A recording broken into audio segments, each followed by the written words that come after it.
galera, bom dia, boa tarde, boa noite, boa madrugada. Meu nome é Sidney Martins, sou professor de língua portuguesa aqui do LAC Concursos, um dos melhores sites de videoaulas do Brasil, quiçá das Américas. E é com imenso prazer que hoje nós vamos trabalhar dois assuntos sempre presentes em provas, porém extremamente perigosos.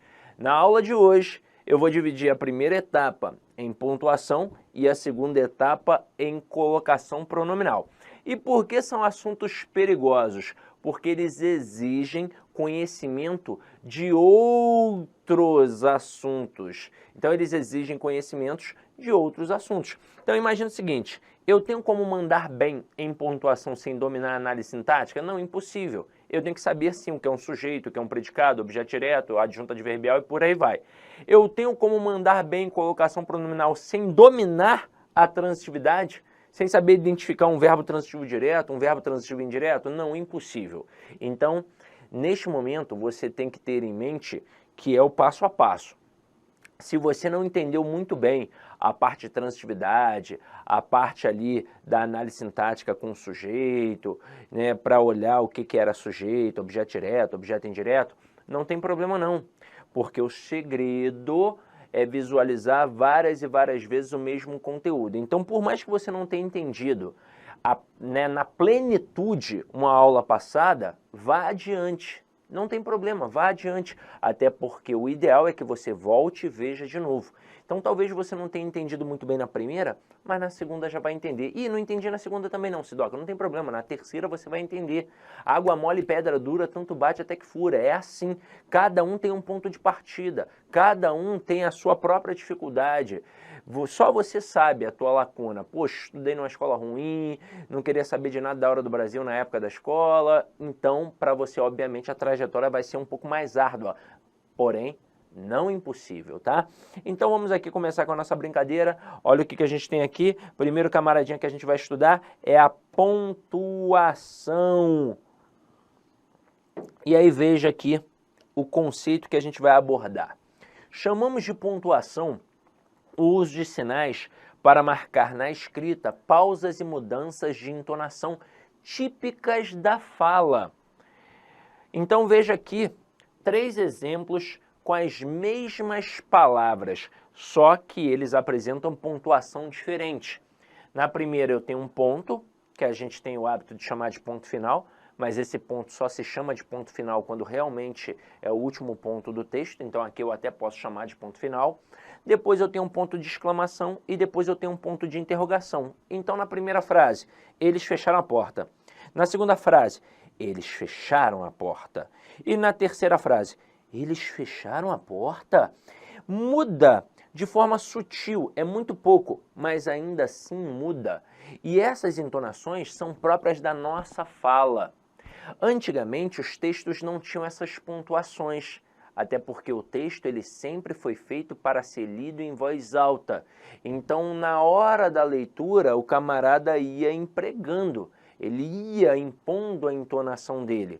Depois, com o tempo, obviamente, perceberam que era necessário colocar, até porque nem todo mundo tinha uma oratória tão perfeita. Então, esses sinais de pontuação foram entrando.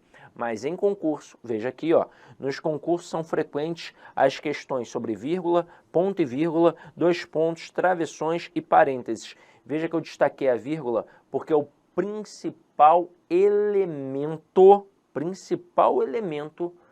do concurso público. É a vírgula. E por que a vírgula é o principal elemento? Porque na época da escola, muitos de nós não aprendemos da forma adequada. Muitos de nós, inclusive, aprendemos que a vírgula era uma pausa de respiração. Então, quando a frase fica muito grande, o camarada vai lá e coloca uma vírgula. Senti vontade de dar uma respirada. Só que vírgula é processo sintático. E olha isso daqui. A vírgula serve para marcar rupturas da ordem direta. Sujeito, verbo, complementos verbais. E aí, olha essa observação. Não há vírgula, exceto para marcar elementos intercalados. Como assim, Sidoca? Eu não entendi muito bem esta parte. Bem, galera, a verdade é que eu não posso ter vírgula para separar o sujeito do verbo, nem o verbo do complemento exigido por ele.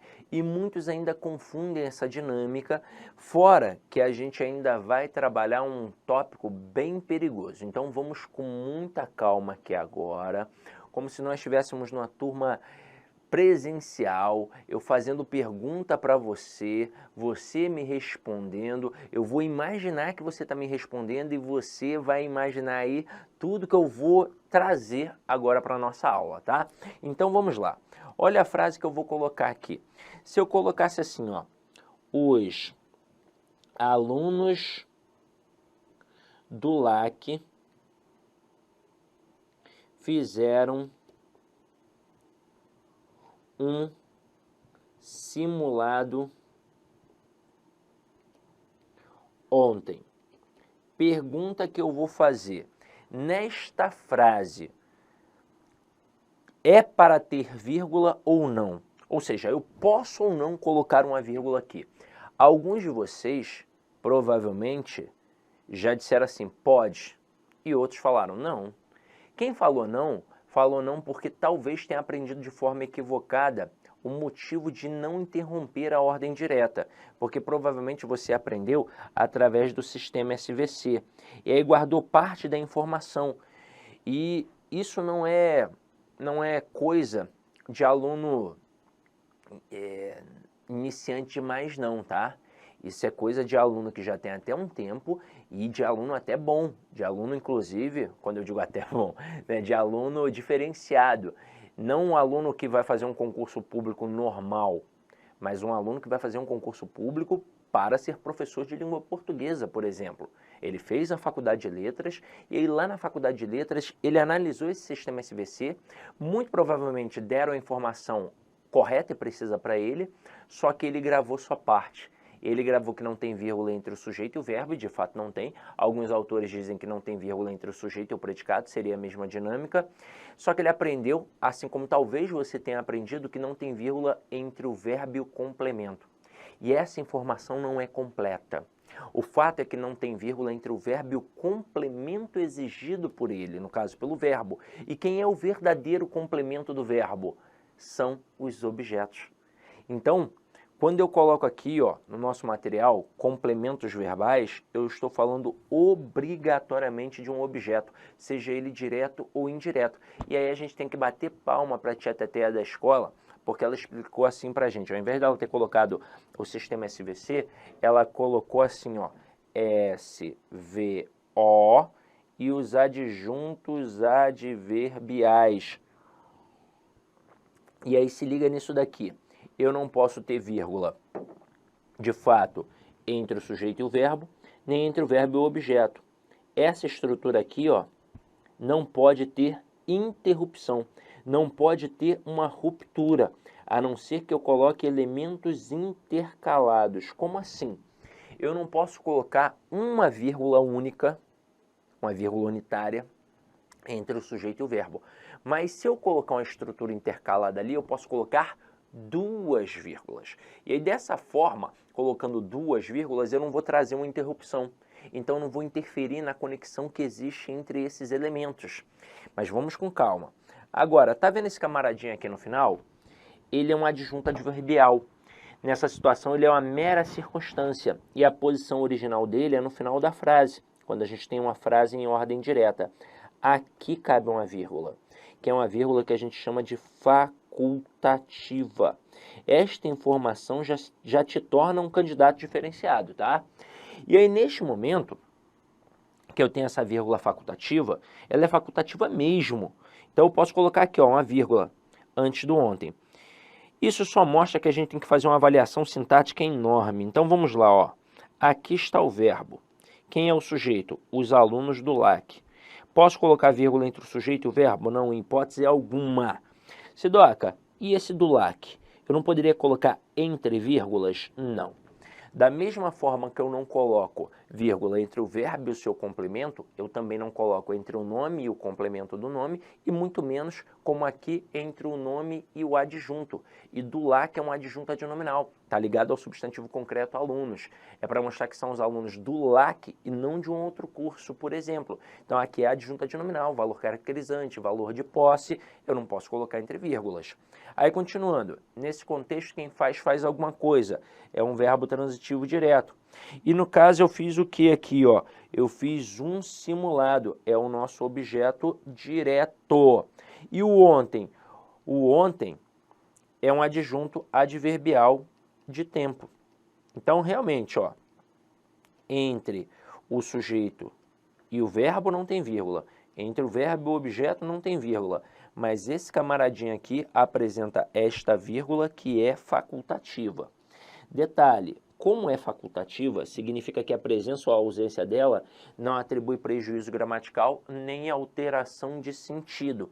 E quando esse adjunto adverbial está no final da frase, não importa o tamanho dele. Pode ter uma palavra, 2 palavras, 3 palavras, 4 palavras, 5 palavras, 10 palavras, não importa o tamanho dele, não importa a banca, não importa a área de atuação, não importa nada. A vírgula aqui é facultativa. Agora, quando é que o bicho começa a pegar?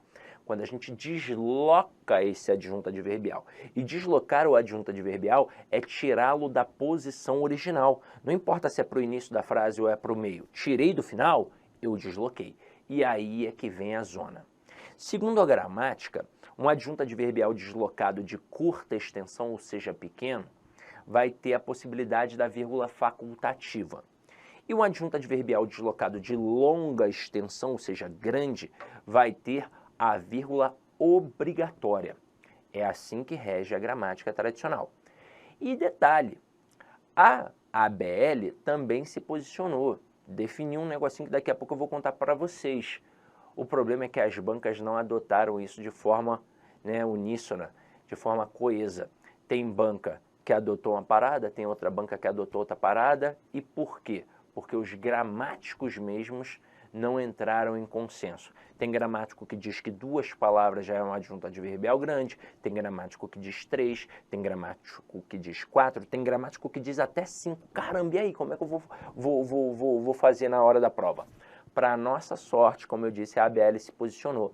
E a ABL, a Academia Brasileira de Letras, definiu que 3 ou mais palavras tornam um adjunto adverbial grande, portanto, vírgula obrigatória.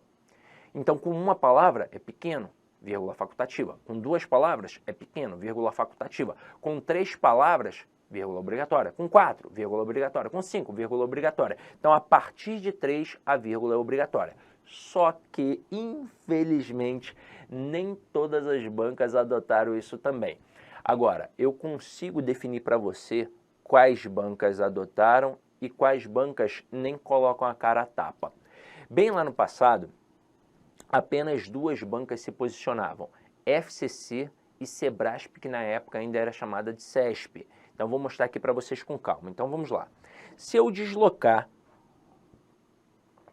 e colocar ontem, vírgula, os alunos do LAC fizeram um simulado.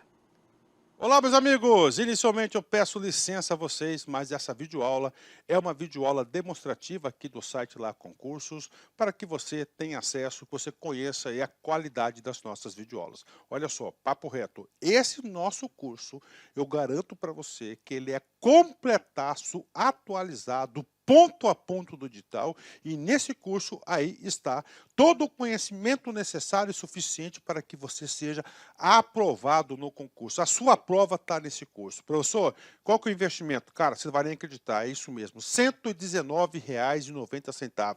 Professor, é o valor da parcela? Não, valor único. Pode parcelar? Sim, nós parcelamos ainda em 3 vezes no cartão de crédito. Pode ter certeza que vai ser o seu melhor curso em benefício de investimento na sua vida.